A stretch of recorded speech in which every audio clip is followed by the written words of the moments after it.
bonjour tout le monde.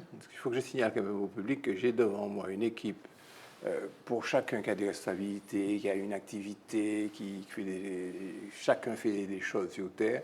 L'une sera bientôt présidente d'un gros machin, on va en parler plus tard. Je développe le sujet. Ça va, Daniel? Très bien, oui, et très heureuse de vous retrouver. Un petit coucou à Nadia. Qui est au cinéma, qui est au théâtre, et à Paris, c'est le moment. Oui. Absolument. Et puis, je profite pour dire que, bon, dans les derniers jours qui sont passés, un petit coup de mou, parce qu'avec la disparition de Jean-Paul Césaire pour le CERMAC, oui, c'est quelque chose. Et puis, j'ai apprécié le documentaire sur Christiane et Dapierre. Très bien. Serge aussi, sa radio, sa nouvelle radio. Eh bien, bonjour à tous, content d'être là.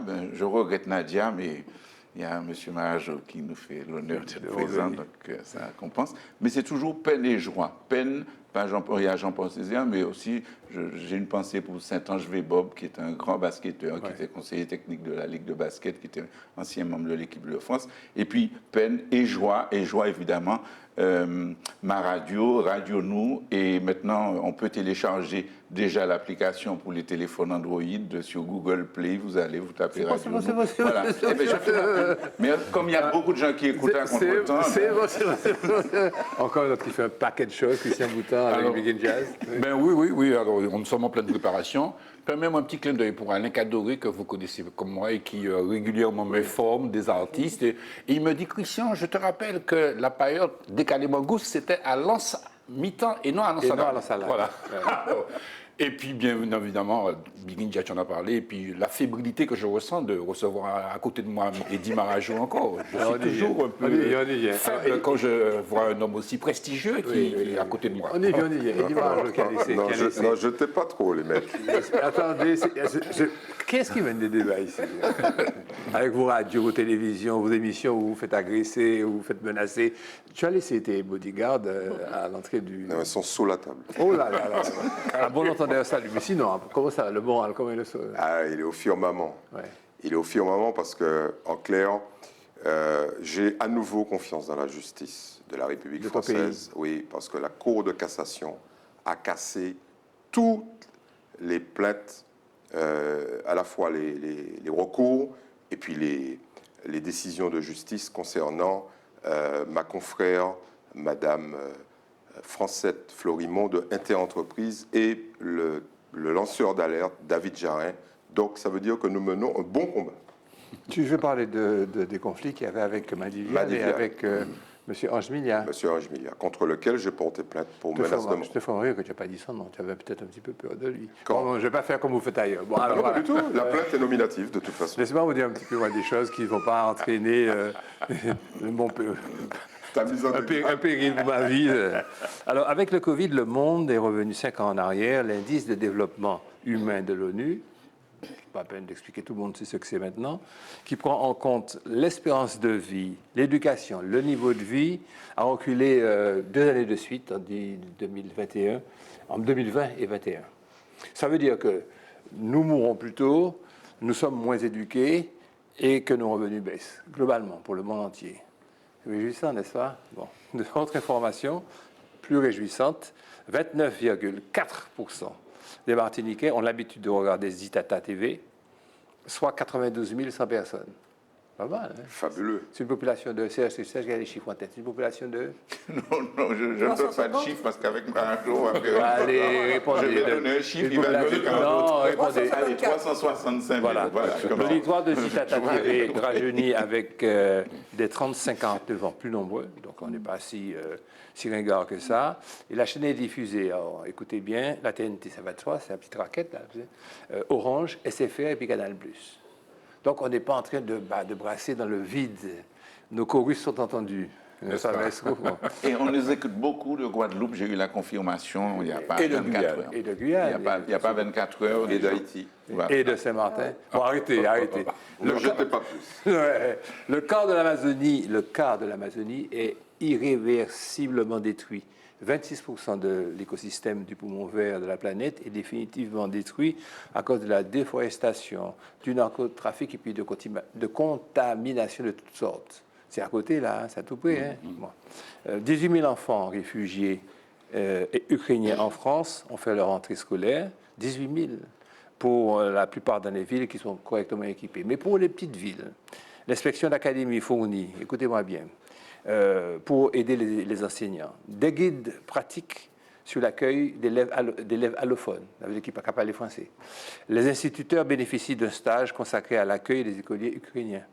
La culture ukrainienne, poème, histoire, géographie, etc., est mise en valeur.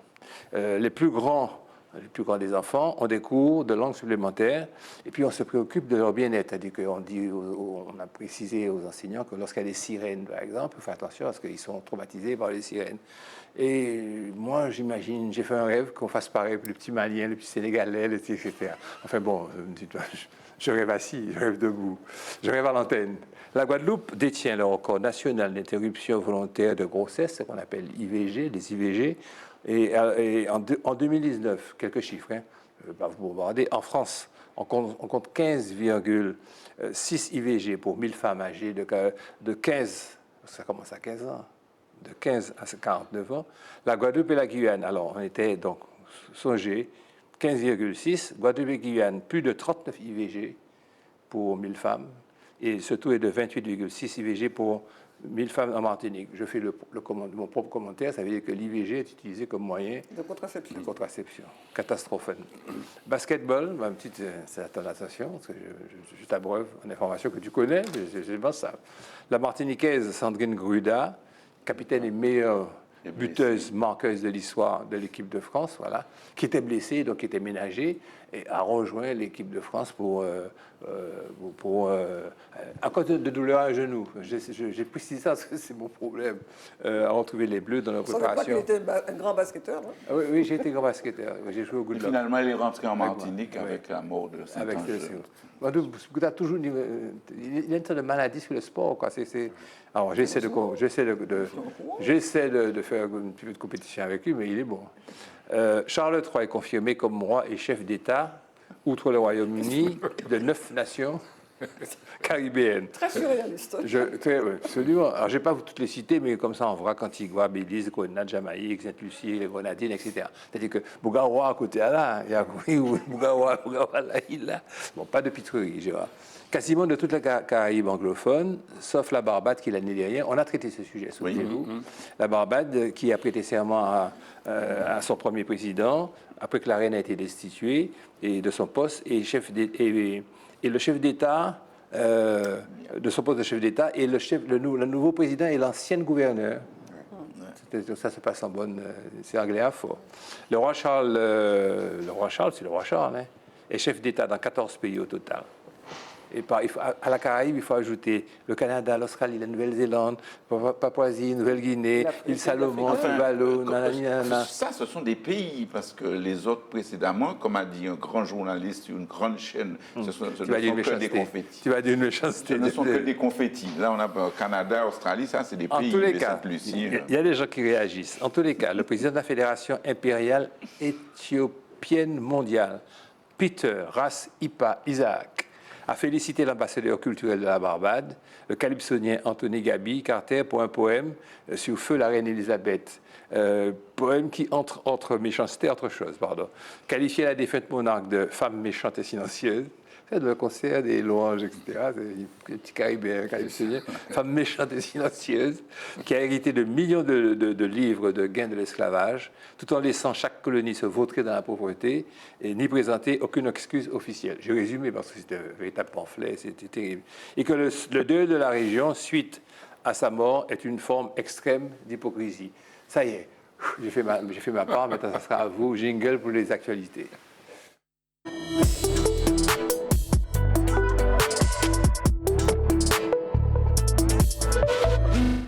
À tout honneur, quelque chose comme ça. Oui. Tout seigneur, tout honneur. Non, mais je suis contre les privilèges. Alors, laissez-moi lancer le sujet. Même privilège accordé aux femmes? Mais, écoute, tous les privilèges. Tous les privilèges. Le président de la collectivité de Martinique, Serge Letchimy, la secrétaire générale de la préfecture, Lola Gola de Monchi, c'est pour ça que je dis les noms, parce que j'ai trouvé ça charmant, Lola Gola de Monchi, sans persiflage, et le vice-président de la Chambre interdépartementale des notaires de la Martinique et de la Guyane, Sébastien Tripet ont signé une convention pour formaliser la création de nouveaux groupements d'intérêt public sortis de l'indivision et titrement Martinique GIP-SITM. Une précision. Celui qui a fait cet article-là, je ne dirai pas son nom. Aujourd'hui, c'est vendredi, je fais jeûne de critique trop acerbe. Il a dit un peu n'importe quoi. C'est la raison pour laquelle je passe la parole à Daniel Marcelli.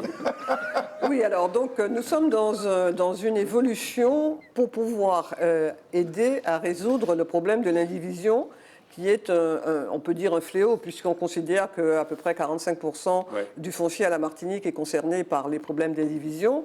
Et non seulement ça crée des problèmes patrimoniaux au sein des familles, mais ça crée aussi des problèmes économiques, puisque les biens ne sont pas sur le marché, ne peuvent pas être développés, ne peuvent pas faire l'objet de transactions. On va construire. Alors, si, les gens construisent. Oui, les maisons folles. Les maisons folles dont parlait le notaire Pissonneau, ça fait 20 ans. Tout à fait. Alors, donc, de quoi s'agit-il ? Il s'agit donc d'un organisme paritaire, puisqu'il est à égalité au niveau du financement entre l'État et la collectivité. Et il est composé d'autres membres associés, qui sont les notaires, les géomètres et l'association des maires. Et donc, j'ai été désignée comme étant présidente de cet organisme. Alors, il faut savoir que c'est un organisme public qui a volonté à aider les gens à faire les démarches et à les financer pour pouvoir sortir de l'indivision.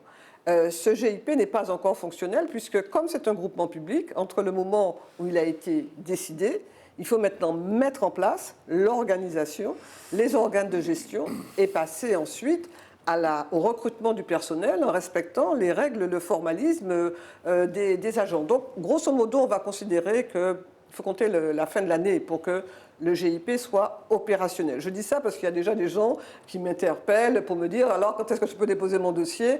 Donc, il faut attendre la fin de l'année, mais nous allons communiquer dessus.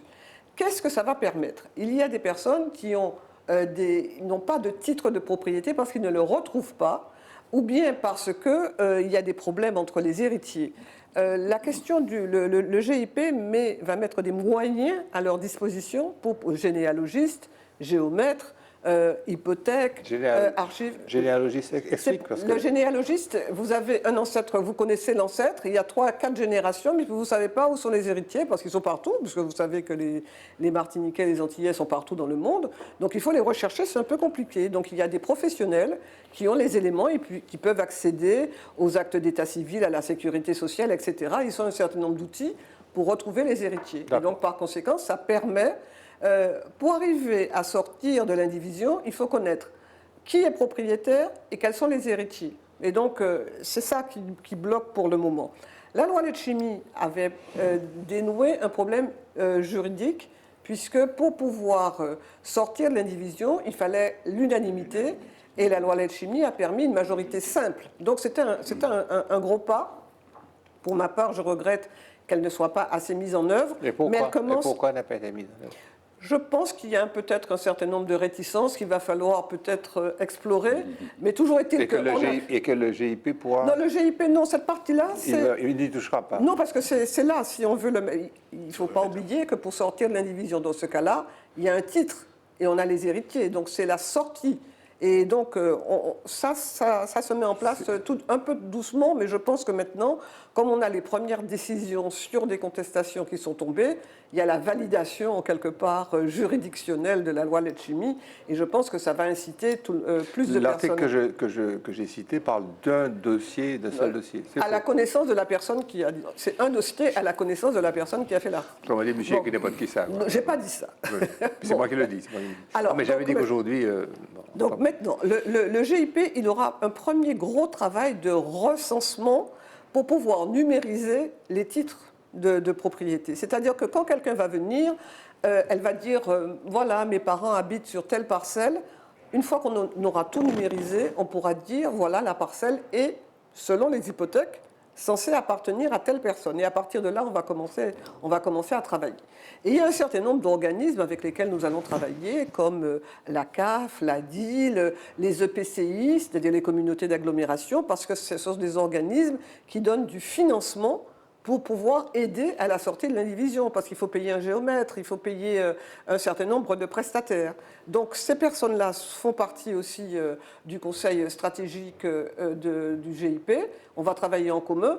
Ce qu'il faut retenir, moi je crois que l'essentiel, c'est qu'on a un outil pour aider les personnes à avoir accès aux moyens leur permettant de résoudre le nœud pour pouvoir aller à la phase d'après, et que ce groupement, logiquement, devrait être opérationnel à la fin de l'année. Ce qui veut dire aussi pour nous, messieurs, c'est que nous sommes en train de perdre Nadia et que nous allons perdre bientôt Daniel, parce qu'à la tête de cette grosse usine, pas qu'à y voir encore. Non.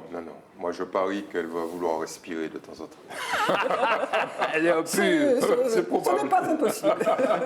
Serge a nous expliqué ce que M. Pape Ndiaye a décidé de faire face à la pénurie des professeurs et puis tout ce que ça implique, quoi. Alors, tu as libre mandat pour développer. Faire les deux en même temps. Il y a tout lieu d'être satisfait d'une rentrée qu'on nous promettait par ailleurs mauvaise, voire catastrophique. Ce sont les propos du ministre. M. Pape Ndiaye. Disons-le tout de go, c'est choquant. C'est franchement choquant. Ouais. À moins que les informations qui m'arrivent n'arrivent pas jusqu'au ministre. J'ai des doutes.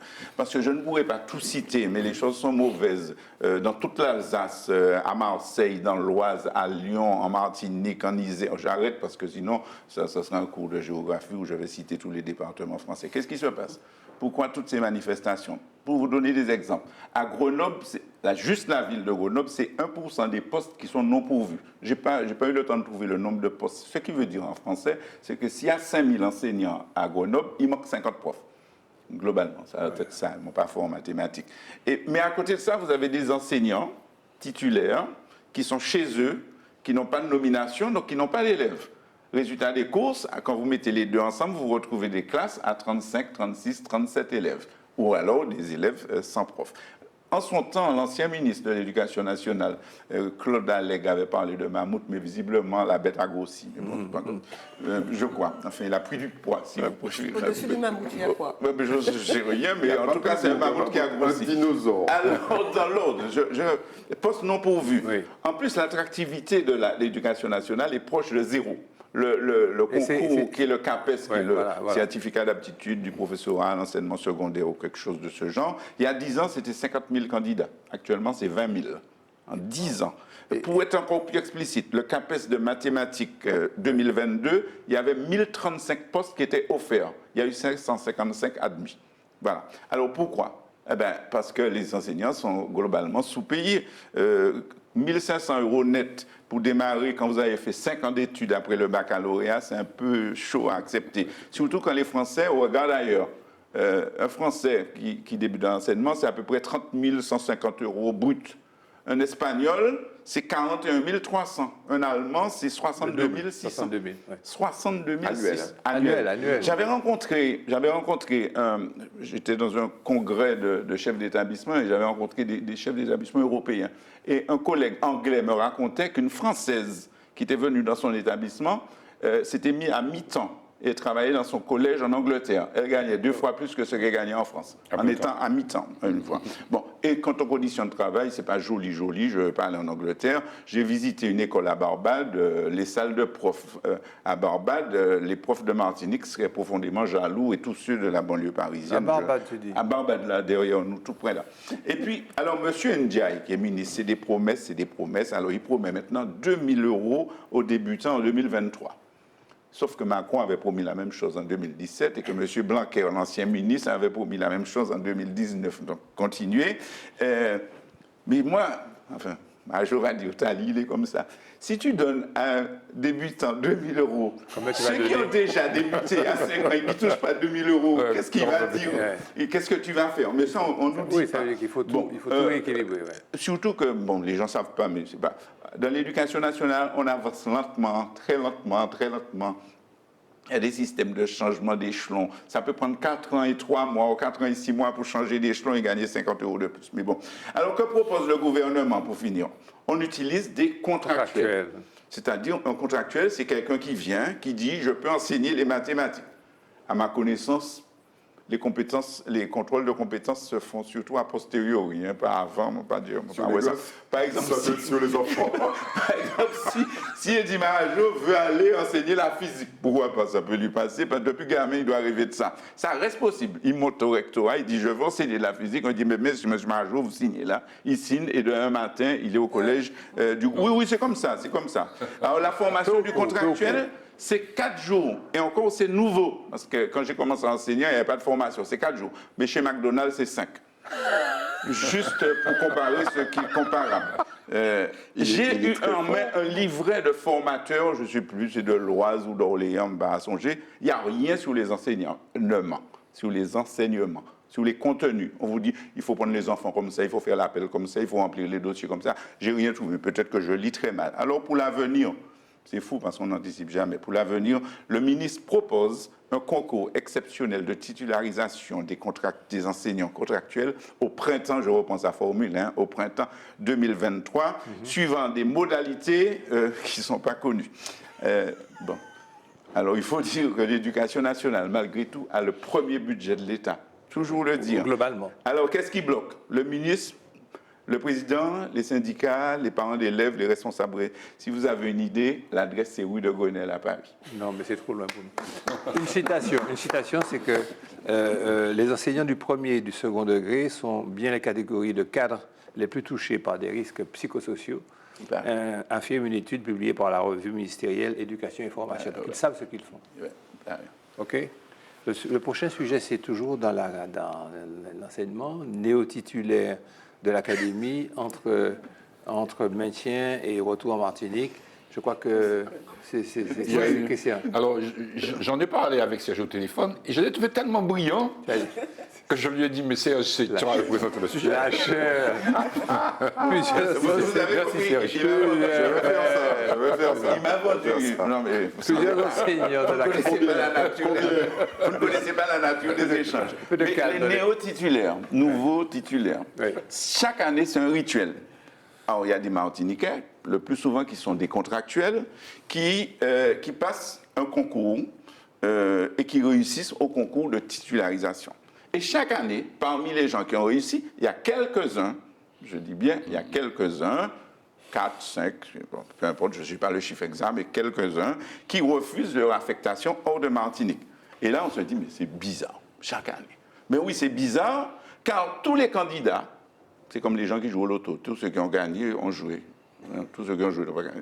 Mais tous les candidats savent que c'est un concours national et que l'affectation peut être à Saint-Pierre-et-Miquelon, en Polynésie, dans la Creuse, à Aulnay-sous-Bois, etc., etc. Oui, c'est bizarre, car le ministère, ou au moins le rectorat de Martinique, sait qu'en Martinique, il y a de nombreux postes qui ne sont pas pourvus et qui sont occupés par des contractuels non titulaires par définition.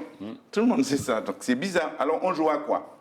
Bon, pour vous donner des exemples et parler de choses que je connais, tous les profs que j'avais à Carcassonne, c'est dans le sud de la France, dans mon collège, avaient eu comme premier poste un poste ou dans la région parisienne, ou dans le nord, l'Académie de Lille, ou en Alsace. Tous. Mon collègue qui était plus bas, il devait être à Orléans. Il était monté jusqu'à Orléans. Mais c'est normal. Donc, ce n'est pas une pratique. Première chose à dire, ce n'est pas dirigé contre les Martiniquais. Ce n'est pas la discrimination. Non, ce n'est pas contre les Martiniquais, parce que j'ai déjà... Bon, j'entends des trucs, mais des fois, c'est moi qui entends. Enfin. Alors, il y a un mais.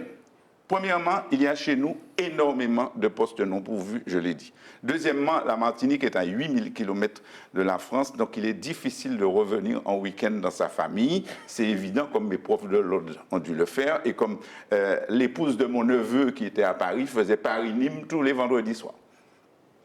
Elle était CPE dans la banlieue parisienne, et elle a fait tout ça. Troisièmement, il y a beaucoup, et ça, on oublie ça, il y a beaucoup d'anciens néo-titulaires qui sont partis les années passées, qui ont joué le jeu et qui voudraient rentrer au pays.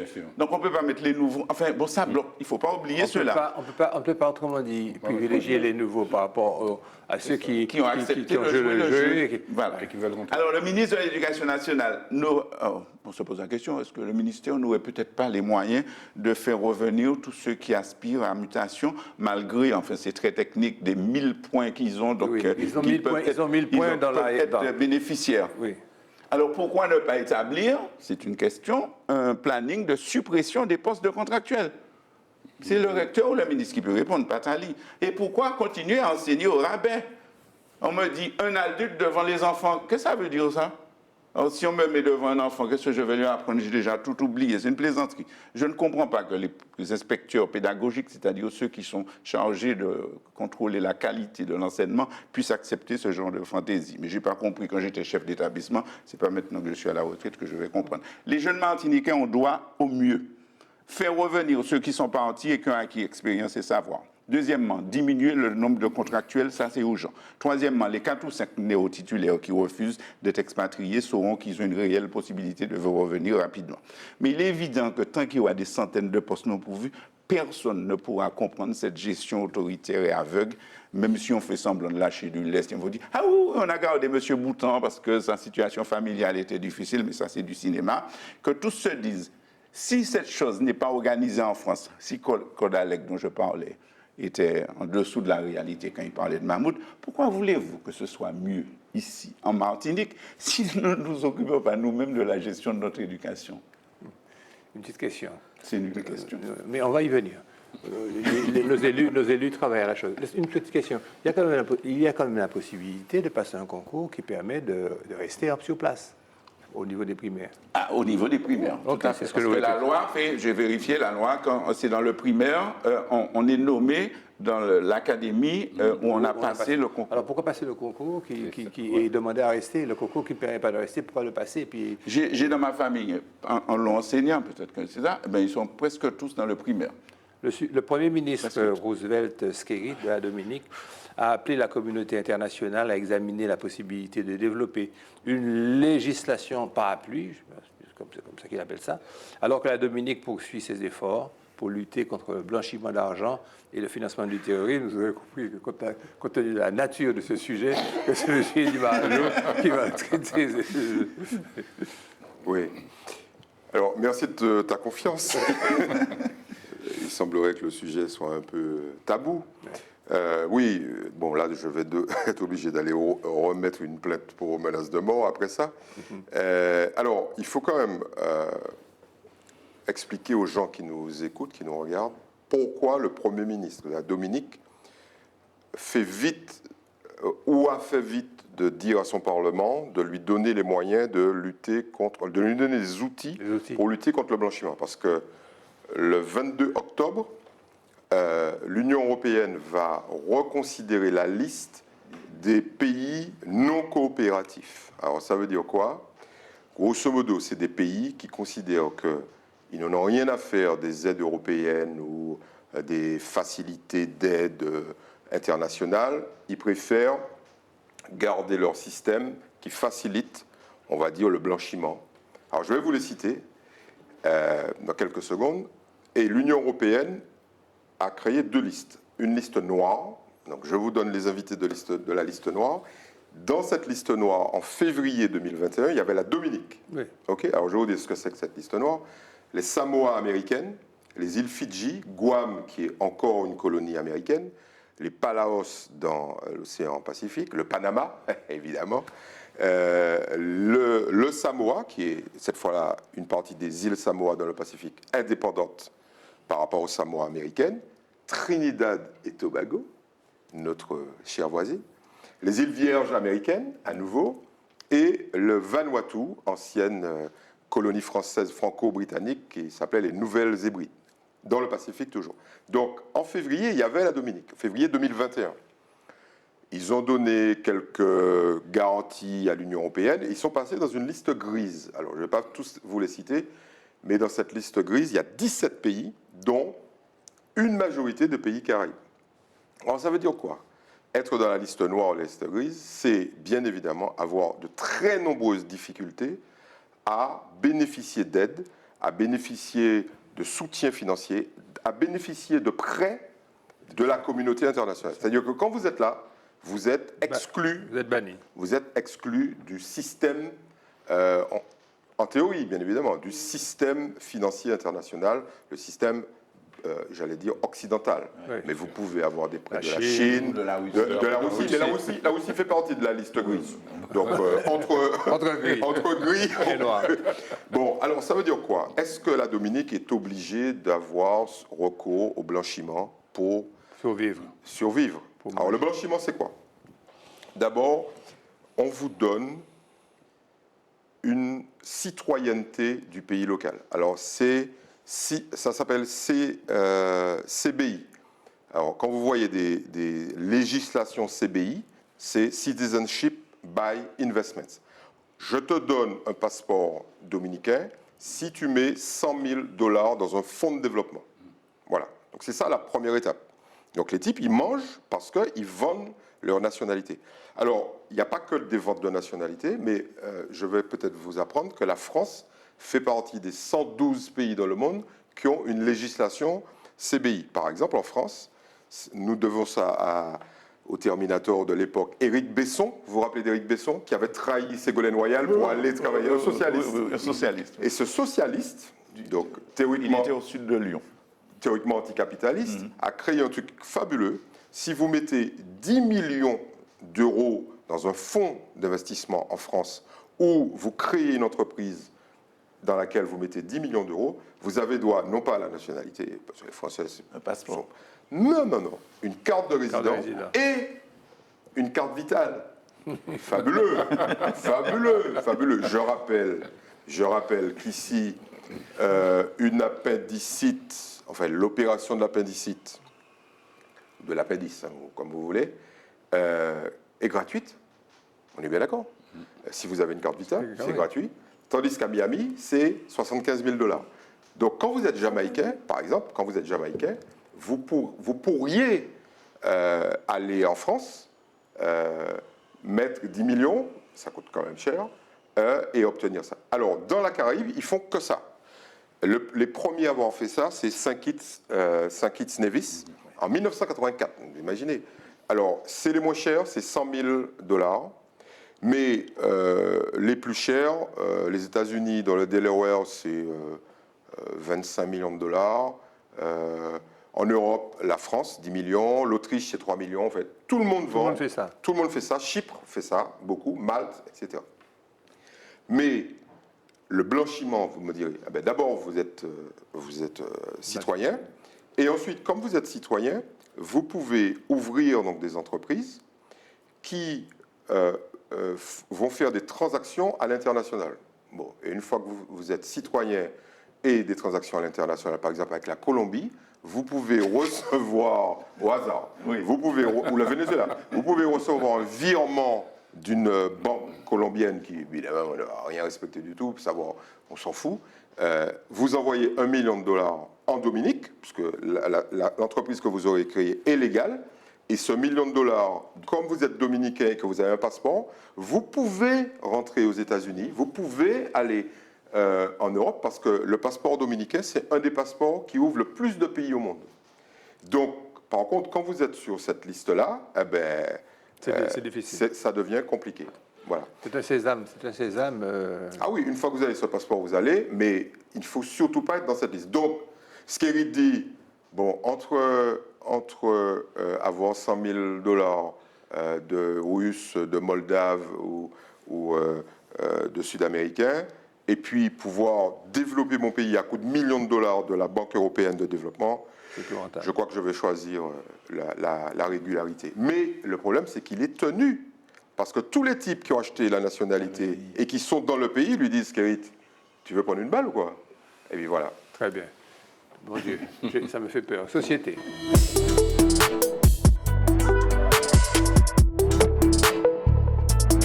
Alors, le moteur Dédi avait chauffé avec cette histoire de financement du terrorisme et de blanchiment d'argent. On va maintenant prendre une autre cadence, c'est sur l'éventuel changement institutionnel. Les élus des Outre-mer, signataires de l'appel de Fort-de-France, il va nous rappeler ce que c'est, ont été reçus le 7 septembre par Gérald Darmanin, ministre de l'Intérieur, et son ministre délégué. C'est important ça. Aux Outre-mer, Jean-François Carenco, puis ensuite par le chef de l'État et la première ministre. À vous la parole, mon cher collègue. Oui, je pense qu'on a beaucoup entendu parler de cette affaire. Bon, l'appel de Fort-de-France, c'est au moment de la rencontre des régions ultrapériphériques qui s'est tenue au mois d'octobre. Non, qu'est-ce que je raconte? Au mois de mai. Ouais. Au mois de mai 2022.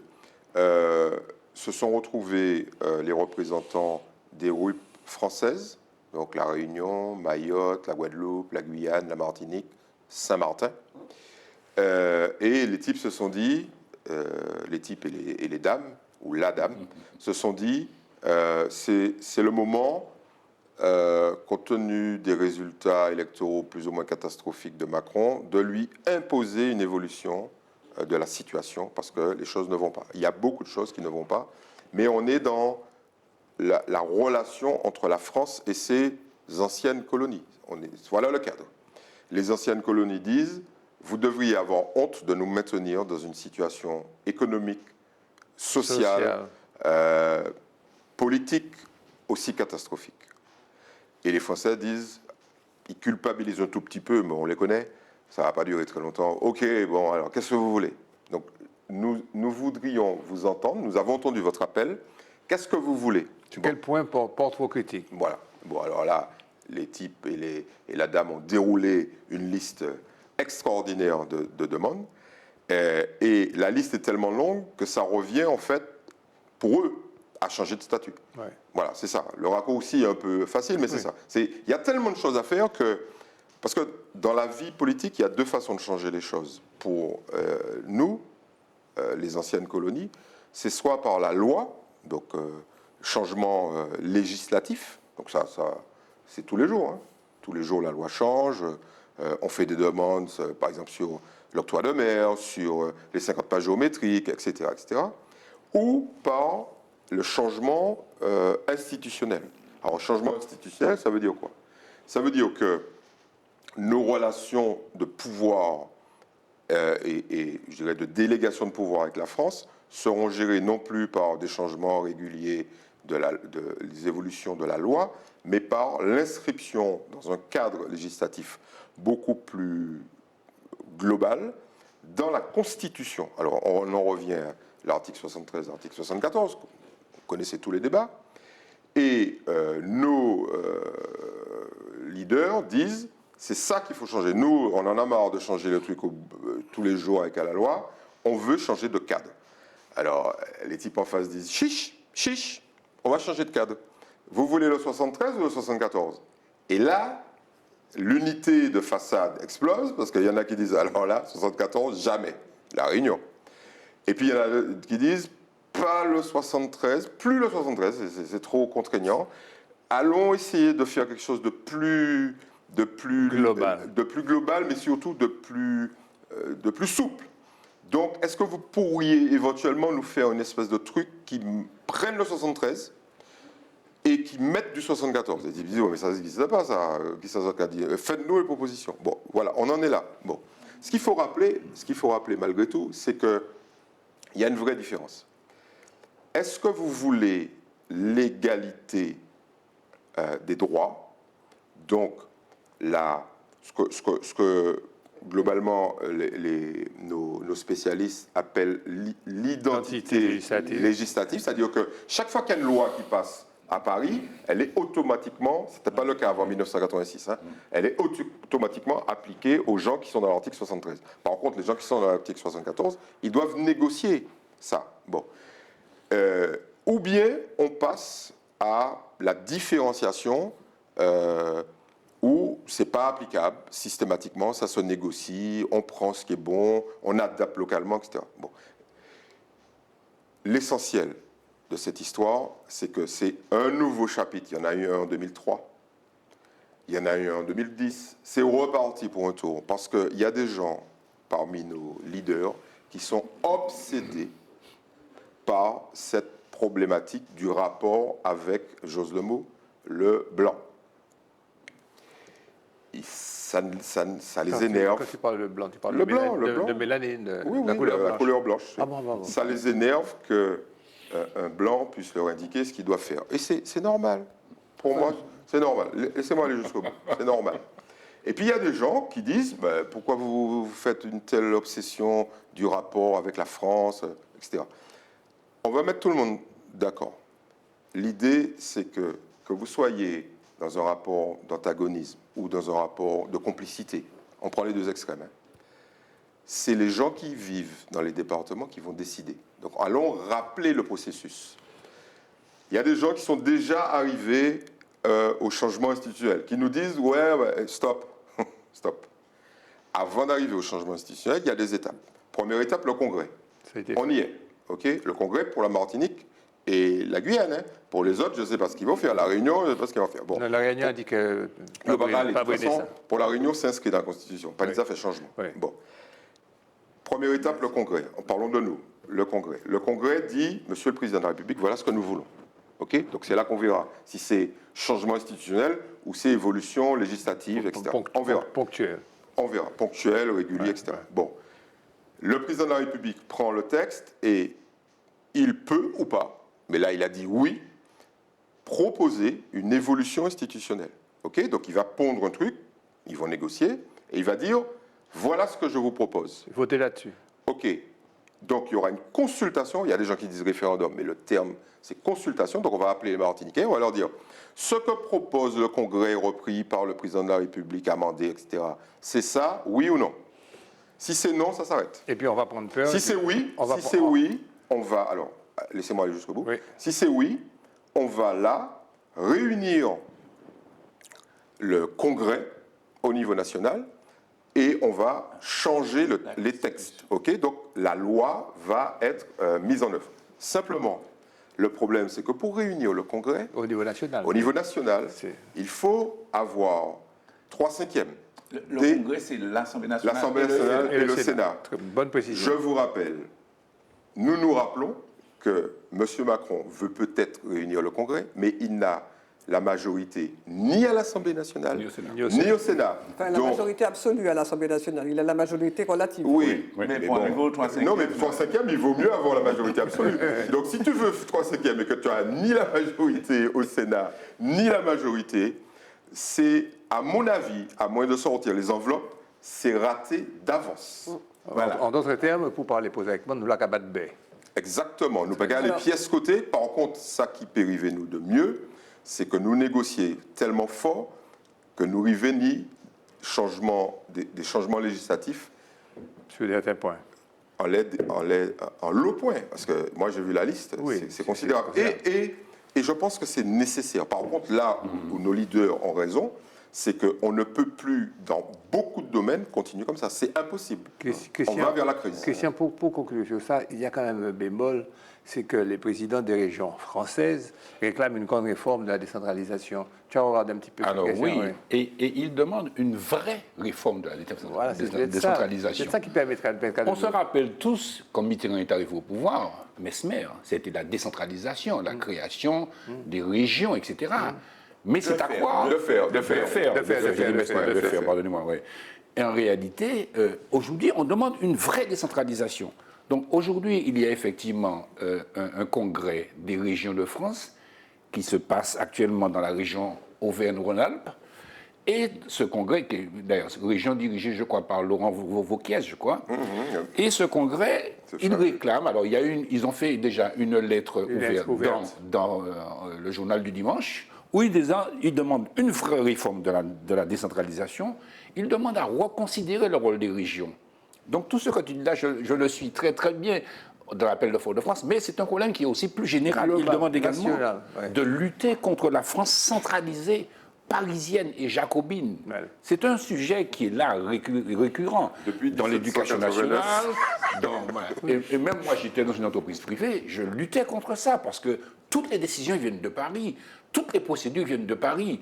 On est dans une décentralisation qui comme on dit, elle est confuse, elle est inachevée. Fictive. Vous voyez, elle est fictive. Alors, aujourd'hui, ils veulent la République des territoires.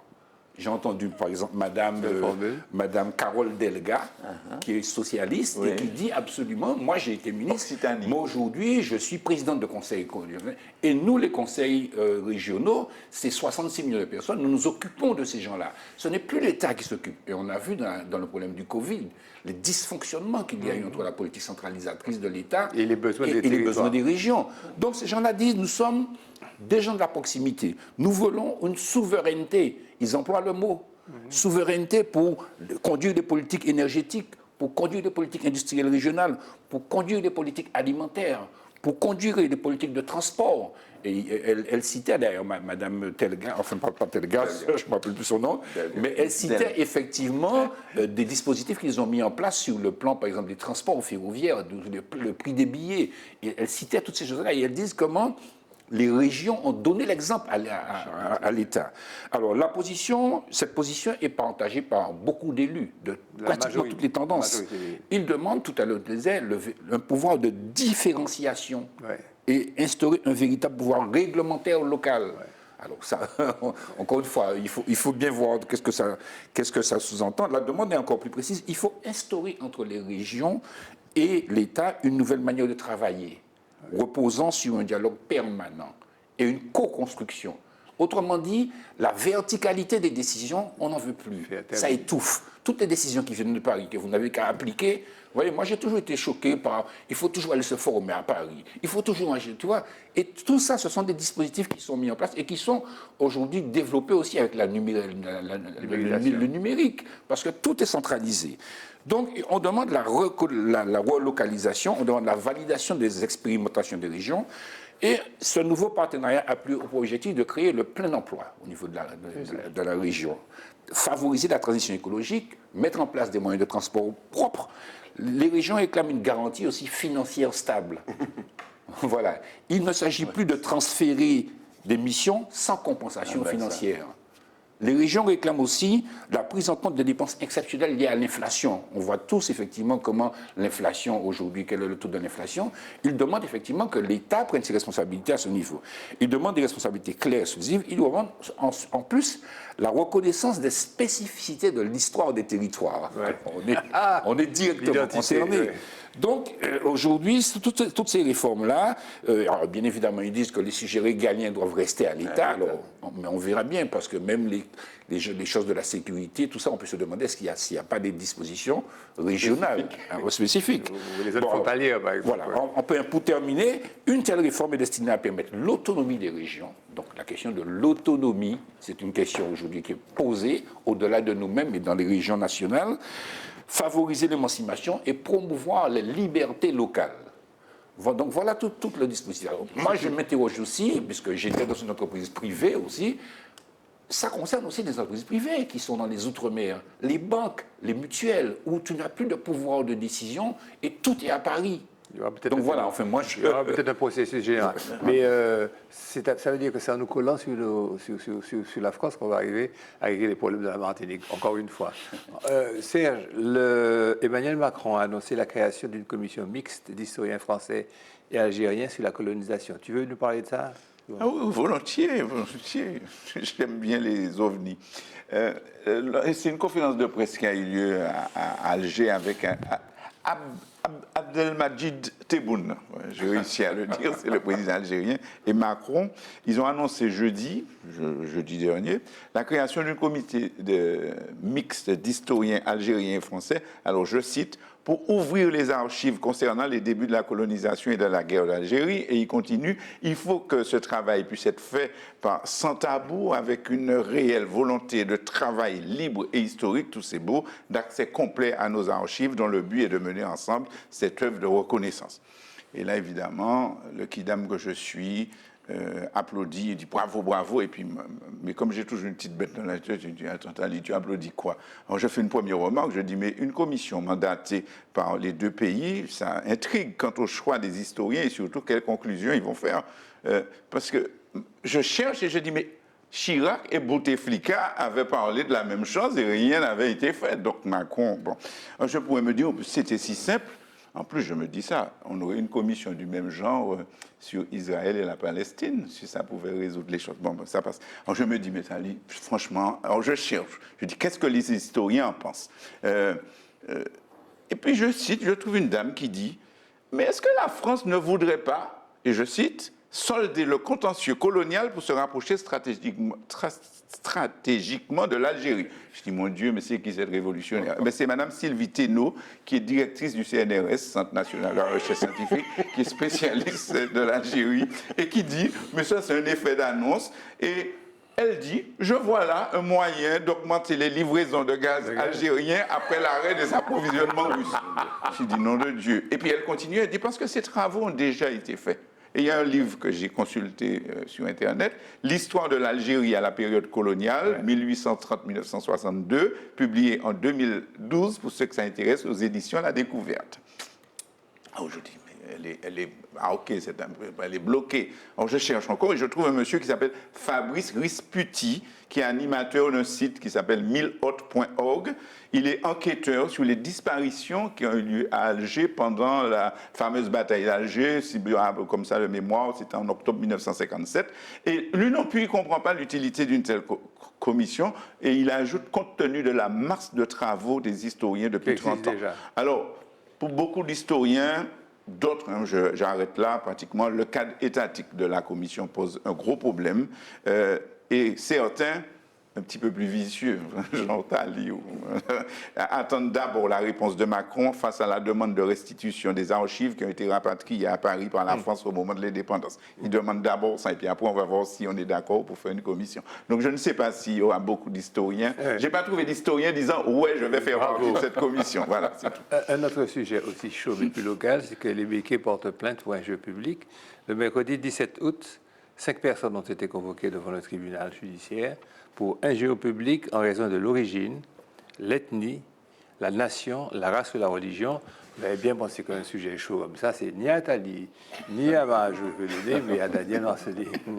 Alors déjà, je veux m'appliquer à faire redescendre la température, parce que le sujet n'est pas du tout aussi chaud que celui précédent. Je crois qu'il faut raison garder et ne pas mettre sur le même pied ce qui n'a pas la même... Qu'est-ce que vous avez dit? Ça, déjà le préambule, ça, c'est le premier point. Le deuxième point, c'est que dire les béquets... Non, il y a une association présidée par un béquet qui a porté plainte parce qu'en 2019, il y avait eu des incidents. Il y avait quelqu'un qui avait mis un t-shirt qui avait un message injurieux à l'égard des béquets et il a porté plainte. C'est une association. Et donc, précisons les choses. Lorsque l'affaire est passée, parce que ça a été instruit, le procureur général a considéré qu'il devait demander le dépaysement parce qu'il n'y avait peut-être pas suffisamment de sérénité. Et donc la procédure prévoit qu'il faut demander l'avis à la chambre criminelle de la Cour de cassation. Peut-être qu'il pensait que ça allait passer comme une lettre à la poste. Eh bien, ce n'est pas le cas. La Cour de cassation, la chambre criminelle a dit non, les juges de Martinique peuvent très bien juger cette affaire, ce qui fait que le 28 octobre, on va apprécier, les tribunaux pourront juger cette affaire.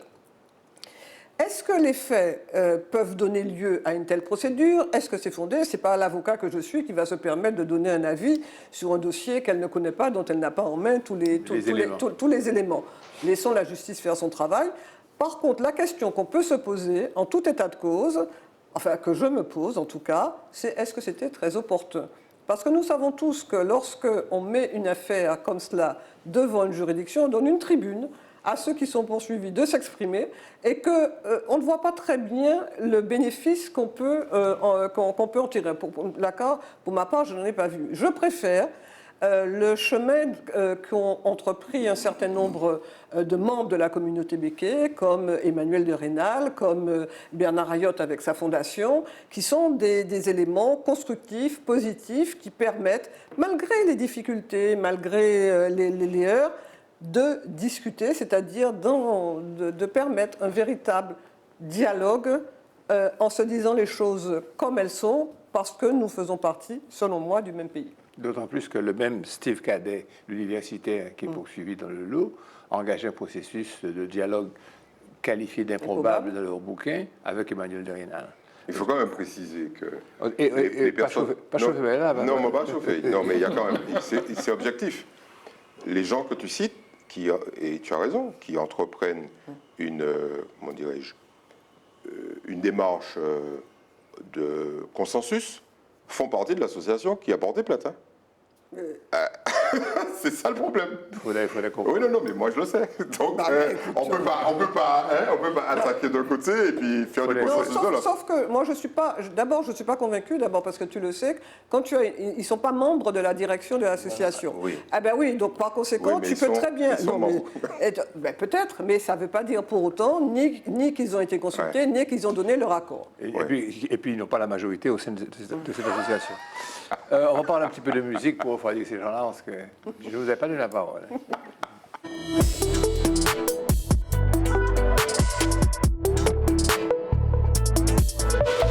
Gustave Francis, ça J'ai te envie dit de dire quelque la chose? musique a l'avantage de fédérer, Oui, d'adoucir et de d'adoucir les nous permettre mœurs. de rêver. Ouais. On va parler de Gustave Francis. Merci. Ah, Gustave Francis, c'est un... alors, je crois que c'est le fils de Guy Francis. Je ne sais pas si vous avez connu Guy Francis, qui était au Léopard, Oui, du temps d'Albert Nadeau, et qui jouait C'est des Serge qui saxos. connaît ces choses-là. Tu as connu, voilà. Alors, Gustave Francis, c'est un musicien extrêmement intéressant parce que, bon, déjà, il possède, un petit peu comme Manuel Sainte-Rose dont on parlait, toute une connaissance du patrimoine local. Il s'est spécialisé aussi dans le patrimoine local. Il a fondé une association qui s'appelle Sapotille Créole. Et alors, je vais vous raconter quand même un petit truc parce que Gustave Francis, un jour, il m'a invité et j'ai découvert qu'il avait fait un grand orchestre. Ouais. 60 musiciens. Alors je me suis dit, mais monsieur, il est populaire. Tu vois, parce que Des images. gérer un grand orchestre, la vision que j'ai, c'est quelque chose de très important. Et tout compte fait, il m'a convaincu de plus en plus. Parce que c'était peut-être pas des musiciens professionnels, c'était des stagiaires qu'il avait, des étudiants, mais il a réussi à les faire jouer ensemble. Il a fait plusieurs concerts au Grand Carbet. On passe une petite vidéo? Ah, ben si tu veux bien, absolument.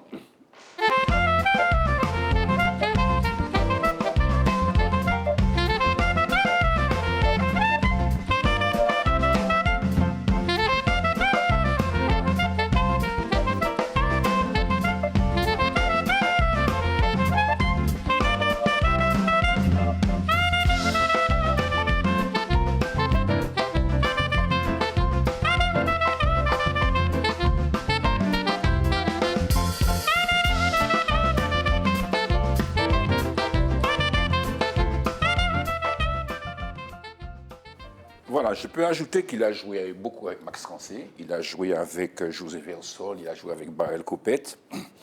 Et puis, il a eu des nominations au prix de la SACEM. Il a eu récompensé pour cette chanson qui s'appelle Bernadette, une merveilleuse haute taille, Mazio 40 ans. Voilà, c'est un ardent défenseur de la musique traditionnelle. Voilà, je pense que c'est... et puis, il se produit régulièrement dans des paillotes ou dans des lieux en Martinique. Et il attire beaucoup de monde. Hein. Il attire du monde. Oui. C'est intéressant parce que je ne l'ai jamais rencontré, mais il paraît c'est un formateur hors pair. Oui. Et d'ailleurs, comme bon, je l'ai déjà dit une fois, je faisais du saxo. Et bon, comme j'ai arrêté, un musicien d'un orchestre que je ne citerai pas m'a dit faut aller. Et puis Gustave Francis, parce que monsieur dit un jour, je peux apprendre à un chien à faire du saxophone. Oui. Donc je pouvais y aller. Bon, je ne suis pas allé. Donc c'est un gars extraordinaire. Une petite mazouk. Oui. On a de la couleur. Ouais. Mazouk des grands.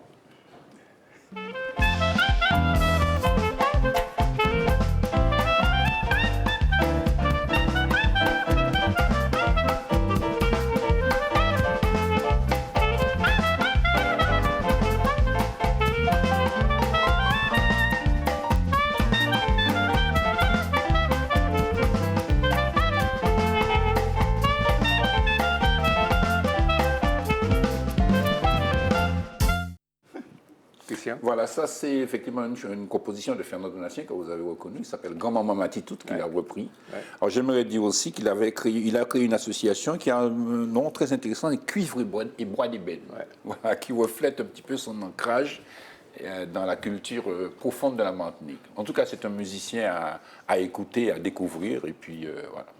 Alors on a deux autres vidéos qu'on va passer, parce que ces gens sont trop bavards.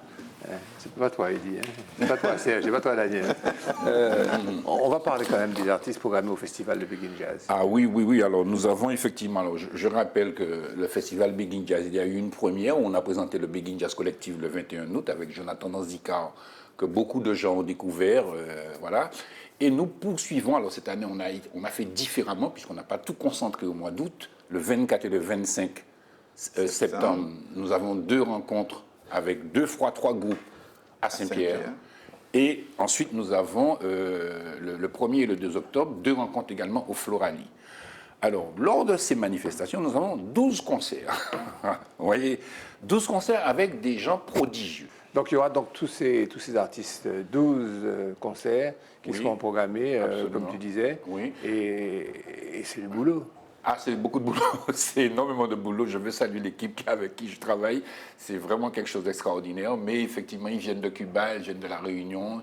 Il y a des gens de Guyane, il y a des gens de Martinique, de Guadeloupe. Oui. Il y a effectivement des artistes à découvrir. Alors, Iliane Camisares, deux petits mots, c'est les prodigieuses. Hein. Elle a joué avec Chucho Valdés, elle a joué avec Omar Sosa, elle a joué avec Richard Bona. Elle vit en Suisse, elle est cubaine d'origine. C'est un jazz créole qui est d'une beauté extraordinaire. C'est une virtuosité. On va offrir ça aux téléspectateurs parce que l'émission est malheureusement finie. Et puis on vous dit. Oui, et puis je profite pour vous. Oui, la semaine prochaine, on va parler des autres manifestations. On va parler notamment d'Acoda qu'on a raté. Serge, la semaine prochaine, Christian aussi, toi, tu ne peux pas. Non. Je peux encore. Mais par qui je vais te remplacer? Ce pays est plein de ressources. Non, on va se débrouiller. On sera là. On va les musiques. On sera là. On sera là et on sera auprès de vous, on sera dans vos foyers pour vous rendre compte de l'actualité, de la musique et de la culture. À la semaine prochaine.